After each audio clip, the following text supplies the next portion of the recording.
2, 1, and we will be going live now. And we are here with Dominick Wallace. How are you, my brother? Hey, man, I'm great. Appreciate Awesome. Andres for having me, man. Oh, it's great to have you, man. Always great talking to you. And if you want to start telling us a little bit about your background, that'd be awesome.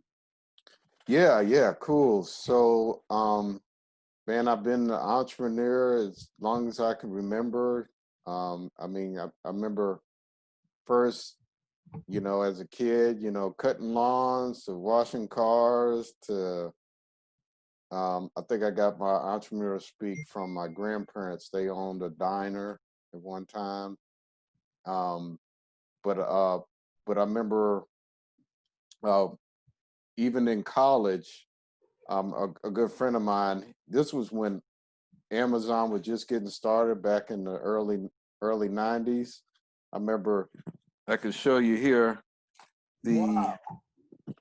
one of these books I'm reading here. On the back of the book they have these ISBN numbers, Right. and so he was showing me where you can put that information in Amazon, and then it will show you how the popularity of that book. And Right. what you can do is then you can list that book, and then you can sell it. So like what I thought of was I would go to these libraries. If you go to a library, a lot of times they'll have books, extra books, or people that donate books, and you can buy them.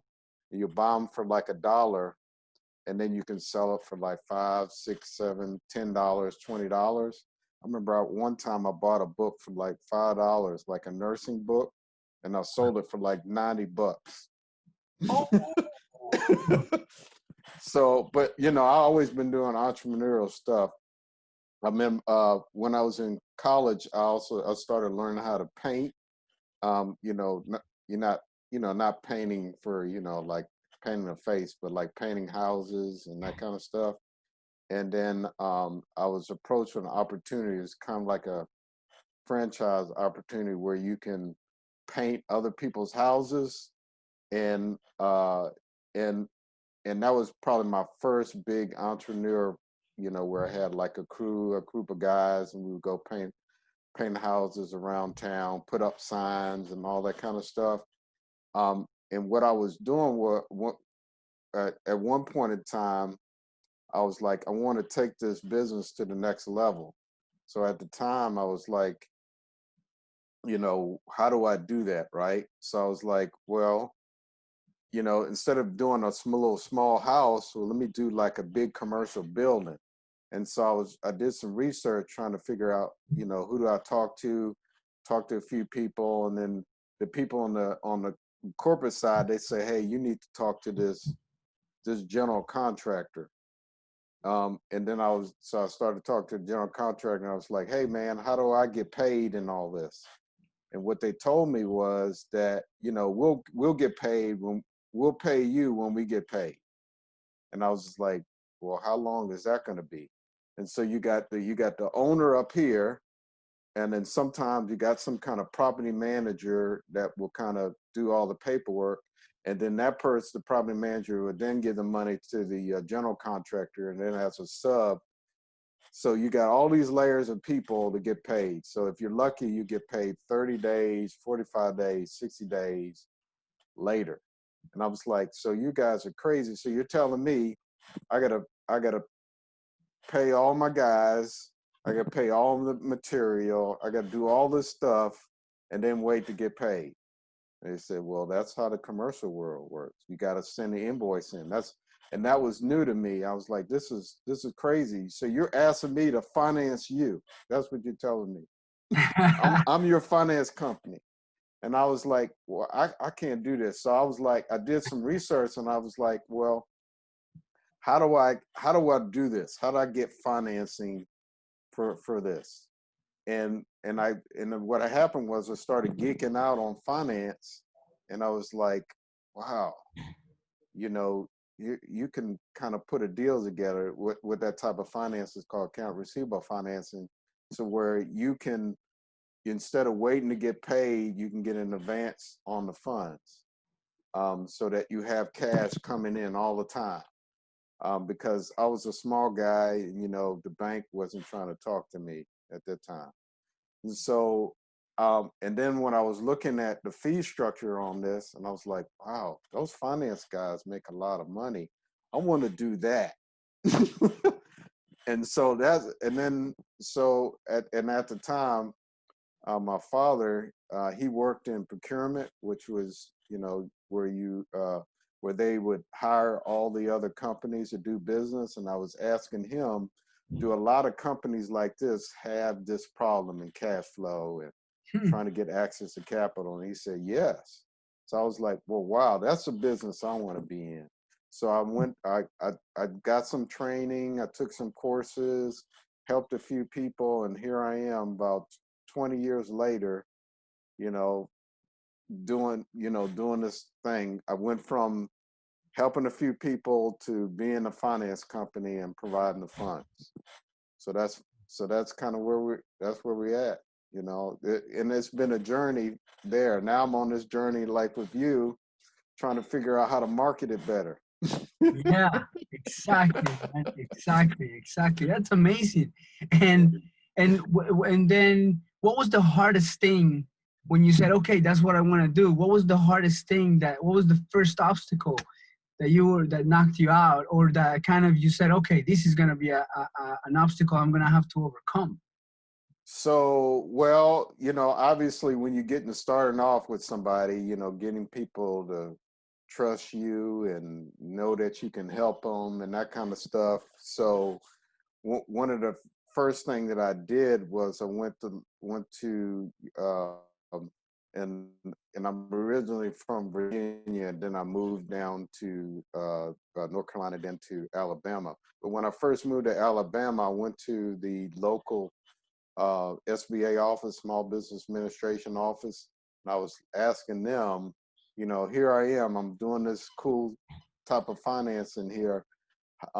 Help me out. Can you make some connections? Can you tell me how do I get involved in the business community? Because I'm new to the business community. How do I get involved? And what they told me was that probably the best place you probably need to network with is the bankers, because the thing that you do is not what they do, and they can refer you the clients that they're unable to help. And I was like, and one way that we could help you do that is if you help us originate these SBA loans. If you help us package these SBA loans, learn this, help us, you get connected to all these bankers. And I was like, well, I mean, I want to meet bankers, but I don't know if I want to learn something else. I mean, I got this over here, and you asked me to learn this. Actually, that was the best mixed blessing um, because it helped me introduce to a bunch of other bankers, and it helped me understand how finance works from the business loan side. I already was doing the alternative finance side, and I got the business loan side. So now I know a total perspective of how to help a business owner. And so that really, learning their side, I was able to, get some good inroads with some of the bankers, and they help them refer me business. And so that was my biggest obstacle, is just kind of getting out there and getting known and getting people to learn me and that kind of stuff. And so that's how I was able to, help uh, overcome that obstacle. Hmm. That's awesome, man. And how do you start making that transition from the point of you saying, I don't want to, like, wait a minute, that's not what I do. Like now you're asking me to learn this new thing. How did you start kind of making this transition in your brain to, like, okay, maybe this is something, how was that? Well, I mean, because because I was just geeking out on financing in general, I mean, I was just taking it all in. It's like a fresh baby, learning how to walk. If you see a baby, they're just pulling down everything. They're they're tasting everything. They're they're doing everything. So that was me. I was just geeking out. I was just trying to learn as much as I can, and all I cared about was just trying to help a business owner. However I could. They need funding, finance, well, however that is. Let me just do that. Let's just do that. And what ended up helping me is that later on when 2008 came around and the Great Recession came, I wasn't stuck in just one lane. I could help people in different ways. So I wasn't stuck on just one type of financing, because depending on even times of the year or the cycles of the economy, there's certain financing that's better at better times. So I've been able to, it's helped me being able to be flexible. But now I know now I probably know too much. Now I need to focus again. I need to focus again. God. Yeah, but now I'm transitioning to the clients. Uh, uh, we build a business credit coaching program. So like on the account receivable factoring side, the way we approve a client in order to get financing is based on the credit worthiness of their customer, right? So we're not looking so much on their credit, but who their customers are. So like if you have a big corporation or whatever like that, what we'll do is we'll pull the credit report of their customer. And if we know that they're a good customer, then we know that they'll pay. They may pay slow, but we'll know they're going to pay. So my epiphany was, well, if if I can show them how to better manage their cash flow by getting other credit accounts. So like, for example, like as I was a painting contractor, if I would try to get a line of credit or a vendor account with the with with with with that supplier, right? So if I can get, instead of having to pay cash, if I get a line of credit, then I could better manage the cash flow. So what I said to the contractors, so the money that we're giving you to finance against your receivables, if we can improve your credit profile where you can get other accounts, if you're you won't have to pay cash, and it reduces the risk on the cash that we're giving you, because you can better manage your cash flow from when you get paid and when you have to pay others. So so now I'm focusing on, because that's kind of the business credit piece is the foundation of all finance. So if I can teach companies how to get their company's credit and better manage your cash flow, if they need a business loan or need some equipment or a line of credit or all these other types of financing I've learned since I've been in business, if I can help them there, then that's the one thing that can kind of help them get to where they need to go. Wow, that's so cool, man. And it's amazing because cash flow is like the blood, it's like the Blood, essence man. of the business. And so it's like, if that's low, um, And you know about blood, man. yeah, exactly. I do. If the blood is low, then Yeah. everything dies, man. And Yeah. it's Oh, yeah. amazing because it's like the health, you're uh, when you go into businesses, then it doesn't matter that much.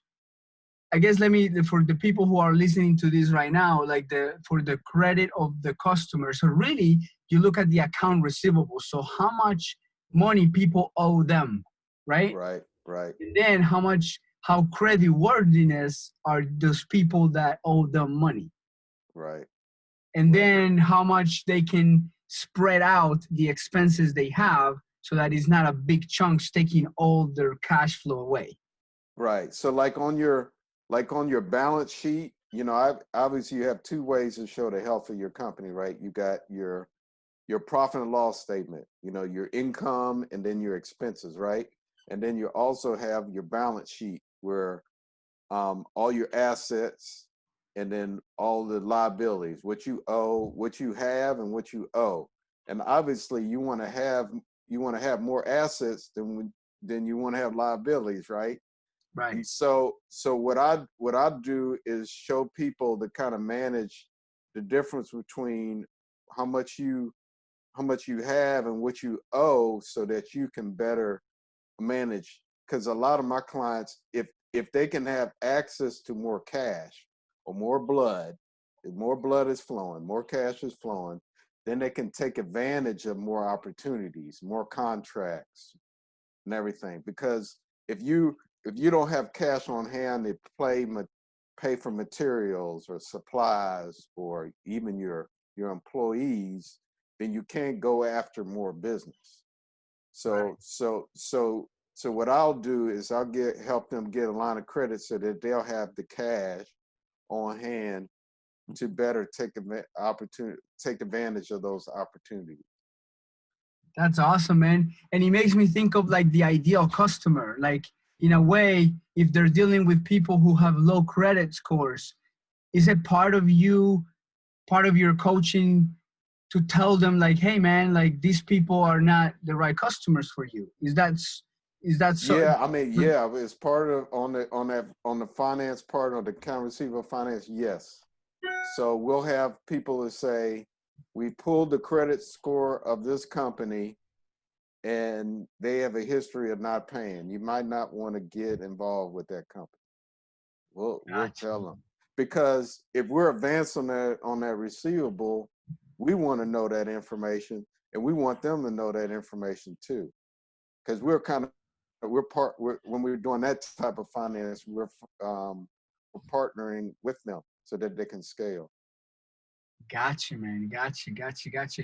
And then when you started in this, what was one of your biggest breakthroughs?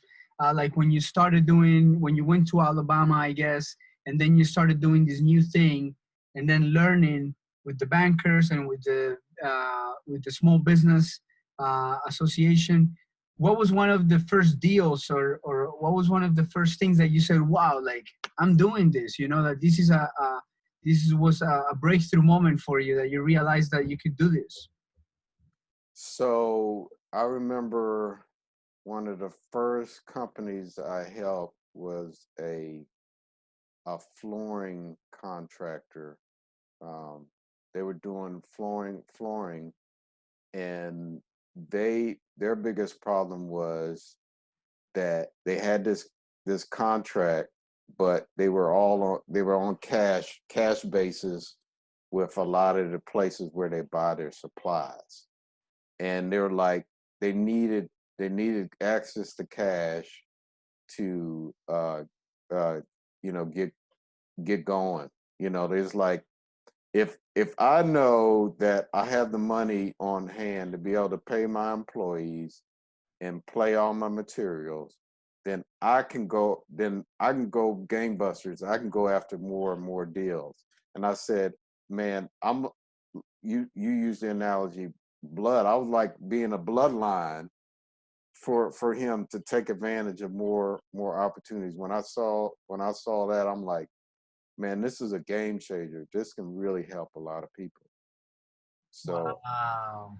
yeah, I remember there's another story. I had a guy, um, he was in the IT industry. So what his company does, he was doing some government contracting work, and he was like, it was a similar situation. He's like, Dominic, um, this company says that I can get, or this government agency says that I can get all this business over here. If I, this is like millions and millions of dollars. He said, I can get access to all this business over here if I just had a line of credit. And I said, okay, here's what we're going to do. We know the government's going to pay. They may pay slow, but they're going to pay. You you can hire all these people and start this contract. I'm going to give you a letter. That way, if if you need to show this to your vendors or anybody that you've been approved for this amount of line of credit, you can use that. And because of that, he felt he had the confidence to go after that contract. And this guy now has a multi-million-dollar business now. I mean, he's like, we were working with him for about 2 years, and now got he's got like 5 or 6 Jaguars and all this that he's leasing from his business. I mean, he's just killing it now. That's awesome, man. And Yeah, it's like coming together as a team in a way, you know? yeah, yeah. Like it's not alone by himself, and more people feel a little bit more comfortable.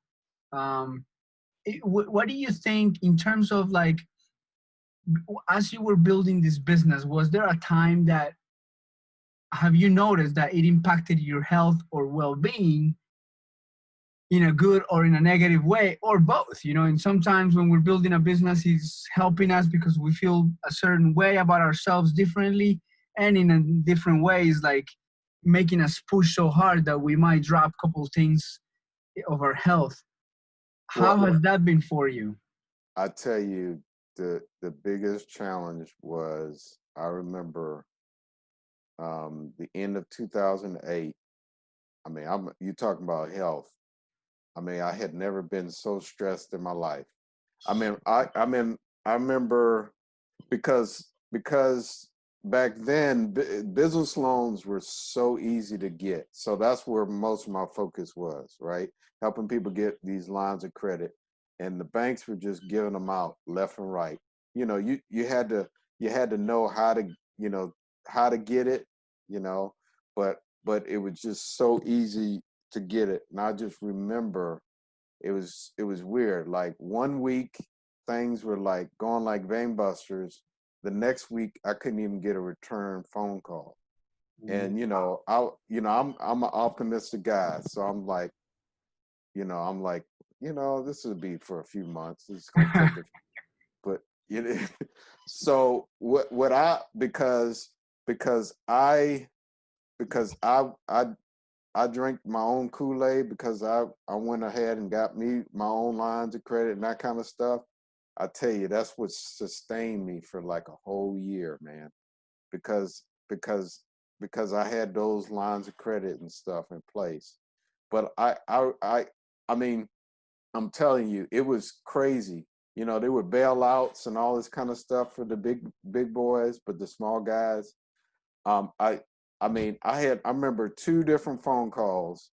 I I had like I had a personal credit card line that was at 30 grand. I'm telling you, they called me. I didn't owe anything on it, and you remind me, I had like 800 credit score. I did everything I was supposed to do.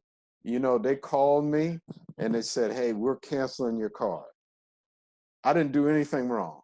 It's just because of what was going on in the marketplace. They didn't want to have this, they didn't want to have this liability on their sheets. They closed down that credit card. And I never felt so violated. In almost a week later, I had my business credit card, which, I was charging like my lease on my the lease in my the where I lease from my building from, and I paid like my other, my cell phone, business phone, all this stuff on this credit card. That they called me as well, and they were about to close down my card for that. I had to, what I had to do? I had to. Now this is a business credit card. This is not like a business loan. You know, I had to send my tax returns to them to show them that I could still pay. Wow. I had just to keep my business credit card. And so so I'm like, so I know, I mean, so I'm talking about my health, man. I had never felt so sick in my life, because all this stuff was happening, stress. I don't have a lot of hair right now, but my hair is falling out, everything, man. But but I I tell you, I didn't plan it, but because I prepared, and I know, and I was able to make it out of there, you know. Uh, I mean, I wouldn't say unscathed, but man, But you're that was standing, into. Yeah, I'm still standing, man. I'm still here. right? You're here, man. That's amazing. And was it like were you feeling like ill, like just or like I mean Yeah, just just the pit. If you have you ever had like when you get nervous, you get butterflies in your stomach. But right? like when you're stressed out, you get pains in your stomach. That's what I had. I had pains in my stomach, and I could, my face was always so hot. It's like you ever seen those cartoons where you see the guy, his head is all red and all that? That's the way I felt like, man. I just like it felt like my hair was about to explode. That's You know? crazy, man. It's so crazy because I mean, when you think about, and I think that's a part of like our community as entrepreneurs. Everybody who we know, and like the amount of stress that people endure, man, it's massive. Like Yeah, it's man. the amount of just go go go go because we're all that type of people. Like you knock Yeah. us out, we're like Rocky, man. We poof. I mean, we get up before we get down, Oh yeah. Bob But and it's weave, like, man. Bob and weave. yeah. But it's like, and we don't take time sometimes to kind of think back. And it's like, okay, how is my health, man? Like, Yeah, how am yeah. I? And Ariana Huffington, she writes about this when she was walking down. She built like $100 million business. She was walking down the street in New York, and she actually passed out. She fell asleep Oh, while like standing wow. up, and Wow. then hit her head and got stitches in her face, and she's like, man, I'm not thriving. Like this Right. is not like thriving. Yeah, yeah. And so she started talking about sleep and all of this, and I'm sharing this because I'm going through that right now, man. I just go go go, and it's impacting, like it's been impacting even me as a doctor. It was impacting a lot of things that I was doing. So just so important to think about that, right? So because yeah, we can build this business and then we hurt ourselves, we hurt other people, like uh, and that's such a big part of our community. I think in our community there is a guy who got cancer, and then he speaks about that he was just like so stressed out, man. Mm. And now now his whole business is about helping entrepreneurs have health. Yeah, yeah, He's like, yeah. because it's so crazy. Once our health goes, That's gone, man. it's gone, right? Like we can't do Yeah. anything about it, man. So it's so crazy.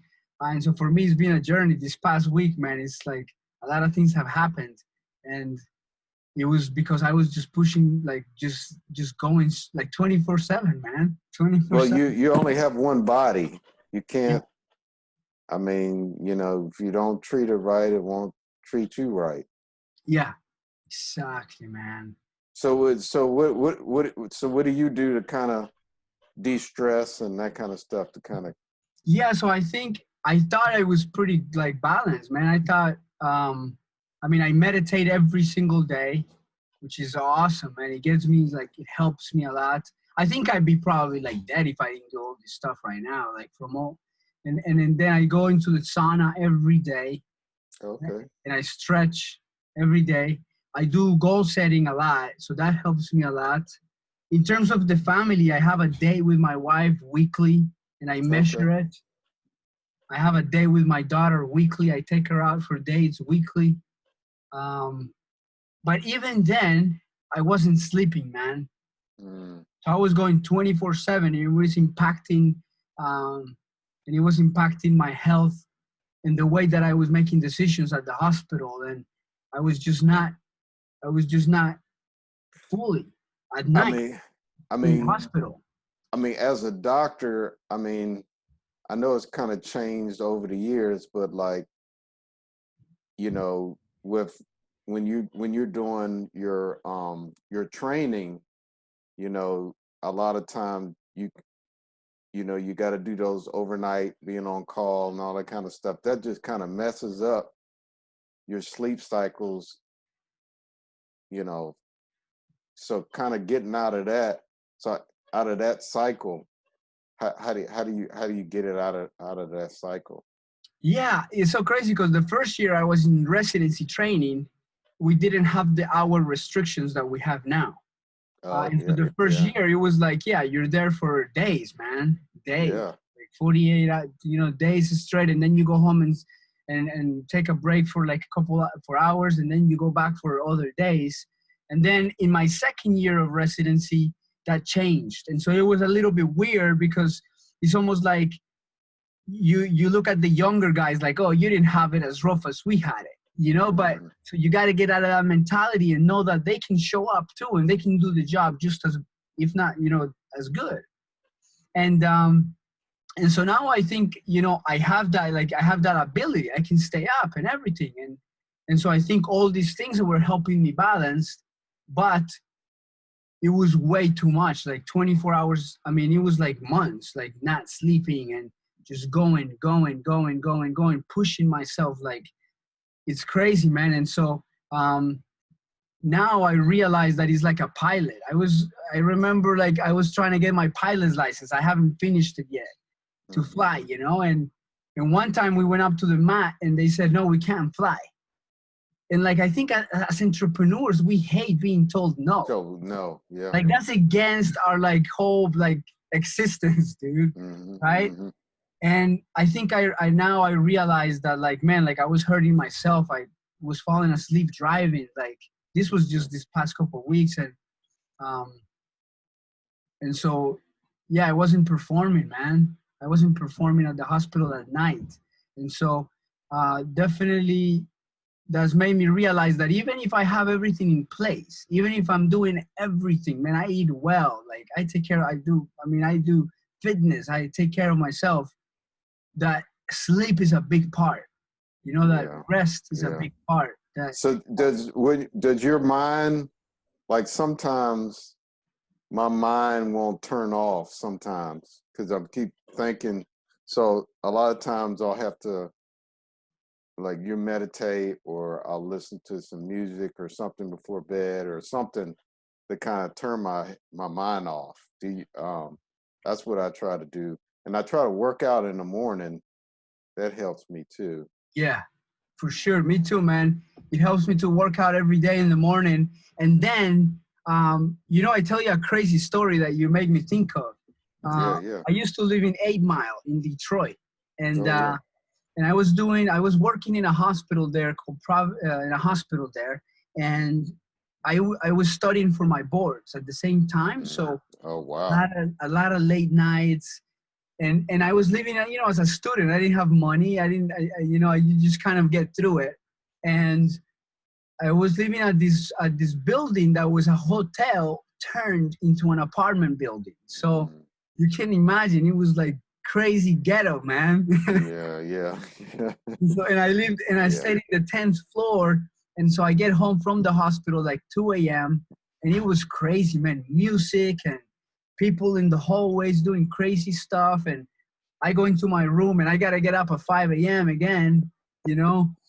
So it's like, but that taught me. So I started meditating a lot there. And there is like a body scanning and then breathing. And so that taught me how to develop these skills. And yeah, I Right. can do it, man. I can get myself to fall asleep on demand, most of the times. And so that's come so in handy. And I'm always trying new stuff. I don't know if you ever heard of the float tanks. Have you ever heard of float tanks? I've heard of it, but I don't know how that works. Educate me how that works. Yeah, no. And so there is like these tanks, and they're filled up with Epsom salt, right? Oh. So you fall in the water, but you're floating completely. Mm. And then they close the thing, and so you're completely isolated from any sound. It's called a sensory deprivation. So it's Mm. just you and yourself. Mm. And I hadn't tried it before, man. And I tried it the other night, and I almost had like a panic attack. I never had Oh. that before, never in my life. But it was like a split second. So Mm-hmm. now I have a completely respect for people who are like in an MRI. They always like get panic, like claustrophobia, you know? Yeah, yeah, It was yeah. like a split second. And then all the tools that I've learned, like through the breathing, through the meditation, I do like meditation and stuff. It was nothing, but the impact of being in that little closed environment, I never felt it. So it was an interesting experience. But all the tools came into use. You know, I mean, I relaxed through it. I had no problem going through it. Mm-hmm. But it was really interesting. I never experienced that. But then I had the best sleep in my life, man. It was like I felt like I was dead. I Mm. mean, it was amazing, man. You close these things and you're out cold, man. Mm. It's just Mm. those little 5 minutes. Your brain is a little scared from Mm-hmm. like trusting that you're gonna be okay floating in water, sleeping. You know what I Mm. mean? But then Mm. after that is like complete relaxation. So that helped a So lot. what kind of dreams and thoughts would you have while you in there? Like after you overcome the claustrophobia, what kind of thoughts kind of go through your head after that? I was out like dark, like I was out like the deepest sleep. I didn't even dream, man. Oh, so you're sleeping. Okay. Yeah, sleep like deep sleep, like the Oh, best okay. sleep I've ever had because you're floating. Is it kind of like being in an embryonic state? Is that kind of what they're trying to do? I guess so. And then the other thing, yeah, I think so that happens. And then the other thing that happens is kind of cool, man. There is people who do it for like days at a time. And so Mm-hmm. what ends up happening is that there is no sensory input. They have these Mm-hmm. dark rooms that you can do it at. And so your body starts putting sensory input from within. Mm.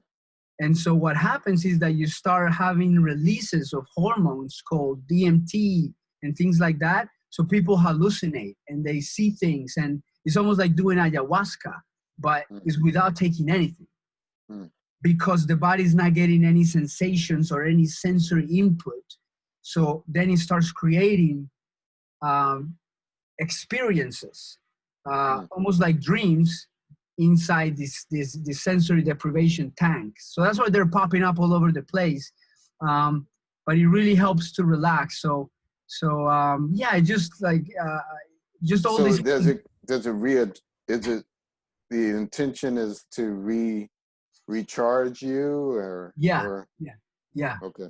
Yeah, the intention is to relax, to another way to relax um, and to rest. Because I think it's so hard for us to rest nowadays, Yeah, you yeah, know? yeah. So the intention is to rest and to take time to rest, you know? Mhm. So I ain't gonna lie to you. I love my sleep, man. do you? That's Yeah, awesome, man. Yeah, I love I my gotta learn from you, man. I love sleep. Um, you know, the the alarm goes off at 5:30 every morning, but sometimes I stay there till about 6, you know, just to get more sleep, just to get that real relaxed, get as much REM sleep as I can. That's awesome, man. And then I bet, and then at night you go to sleep pretty good. Yeah, yeah. I tell you one thing that I started doing though is I go to sleep when I'm tired because every time when I don't go to sleep, when I try to force myself to sleep, then I kind of toss and turn and all that. But I just I try to do things at night to kind of wind down, and then after winding down, then I'll just go to sleep. You know, that's kind of helps me out. I try to at least an hour and a half. I'll just start trying to wind down, and then I'll just start yawning, and then I'll just go to bed when I'm sleepy. Well, that's great, man. That's great. And now, what's next for you? What's next with your company? What's next for what you're doing. So like, in the marketing group that both of us are in, helping me to, you know, get my customer avatar. So like the coaching program that I have, and if it's already, if I tell everybody what the website they can go to. Yeah. Go ahead. Yeah. Okay. So all the things that I learned about, building business credit and how to get it and all that kind of stuff. Right now it's a placeholder, but you can go to keysforbusiness.com. So Keysforbusiness.com. yeah, keysforbusiness.com. So KEYSFOR business, BUSINESS.com. Got So it. you go to keysforbusiness.com, and then the tools will be there, from, more so for the funding perspective of having the right profile to take advantage of stuff. We also have a program where, like, if you want to, let's say, start a business, like I'll tell you a quick story. So it was a referral from a banker, and this guy, he's an attorney, and he was trying to start this new business with a franchise. He had to spend a lot of money, because he was building the building and buying equipment, that kind of stuff. So he also had to get architectural drawings. He had to also do some work on the land where he had to pay out on this. So he invested a lot of money up front to this. And then the bank told him, hey, yeah, well, the banker he was working with, yeah, I got you covered. I'm gonna get you going, all that kind of stuff. And then at the last minute, because he was about to lose his money, because the franchise or was like, hey, you got to start this, or we'll just have to find someone else to take advantage of this opportunity. So referred to him, I did what we call a business fund analysis. So a lot of times what I'll see is you'll submit your stuff to a bank, and then you pray that you get qualified. You have certain information, if I have a good credit score, or making good money, but the bank doesn't really tell you exactly what the profile you need to have before you get funding. So once he submitted all the stuff, I did my analysis, we call the business fund analysis, and I sent that to him, and I said, based on this and this, you don't qualify right now. And he was like, well, why the bank didn't tell me that up front? I'm like, I don't know. All I know is, based on the information you provided me, this is what you could qualify for, and either you need to bring in another partner or whatever. I gave them options, but this is where you stand right now. It's kind of like taking your car into the shop, and no one doing an assessment but saying that they're going to fix it, or going to a doctor, and they're not doing an MRI to figure out what's actually going on. And I'm like, and you know what? He ended up suing the bank because he's an attorney, right? He ended up suing the bank, and they're settling for all this money, man.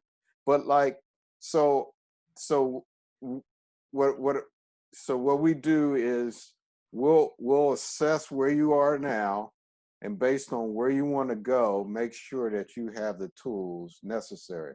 Because here's the other cool thing, because we are a finance company, when you invest in us, we also have the ability to give you credit. So like, before you go financing, we'll create that, our relationship, and say, okay, you invest this amount of money, you pay this over time. We'll make this into a financing agreement, and then we'll get you going. So we'll help you get that profile that you need to get to where you need to go. So a lot of time, because what I see most people do, they'll just throw mud on the wall and just see if it sticks. you know, they won't take, let's prepare. Let's see what the heck is going on first.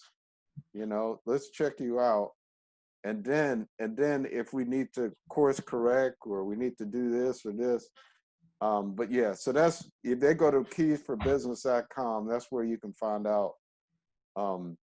You know, we'll have some cool stuff that you can, free stuff you can take advantage of too. But you know, so that we can get you to the right place, so you guys won't have to bump your head. You know. That's awesome, man. And before, one thing that's popping up for me, because you're helping all these people, like one other thing is the amazing benefits of doing business. I think, you Yeah. know, from my perspective, and in terms of health and purposefulness, and how does that been for you? Because now you're talking about people coming in so that they can start their own businesses, and I feel like business is such a big catalyst for people's like expression. And Well, how has that been for you? so you know this, right? Um, uh, a a business, operating a business, and I'm gonna get kind of woo woo on you, right? But like spiritually, Right. operating a business, you know, you're serving your purpose, right? You know, this a a business a business in its expression of what your true purpose is, right? You operate your true purpose through your business. You know, like my purpose is helping people, right? That's my purpose, and I just chose from doing it from a financial funding arena. Like your purchase is, you know, health and making sure that what what their goals and what they're trying to align with what they're trying to do in life. Are they taking care of their, you know, their spiritually, mentally, mind, and their body to help them get to where they need to where they need to go? And so, you know, it's kind of it's kind of like this. You know, what all I do is like I tell this for the real estate investors I work for. You guys are mining for the gold. All I'm doing is just providing a shovel. That's all I'm doing. I'm just providing a shovel. I'm just helping you get to what you're trying to do. But you're doing the same thing in the health, in the spiritual. You helping them align their purpose and, you know, their goals, and making sure that their mind and body all align so that they can be successful in their life. Exactly, man. And that's amazing that you're doing that, because you're showing people how to, that, you know, it's not impossible to get these lines of credits, like the roadblock that you had. Like, how do I go from building this building to a big building? I'm going to have to get more people involved and credits involved. And so that's amazing that, and then your heart is in the right place, you know, too. And Yeah, man. so um, it's great, man. It's great, and it's great to know you, and looking forward to checking up with you and everything that you do, and seeing how Same everything here. goes, man.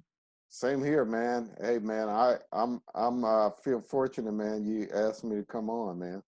Oh, thank you, man, and I appreciate it, because I'm sure a lot of people get benefit from listening to this, knowing that there are options, you know, both in if they're going through a hardship or if they're going to a roadblock like you did, and that, you know, if you're feeling that stress that you felt, like, it's not forever, and you just gotta reach out and get help, or like kind of take your own journey as an example that, like, you can get through it, you know, and Yeah, find the things that you really love to do.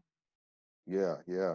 And Andres, man, he's a good guy, man. For all you listeners, you know, he's spirit led, man. You gotta hook up with him.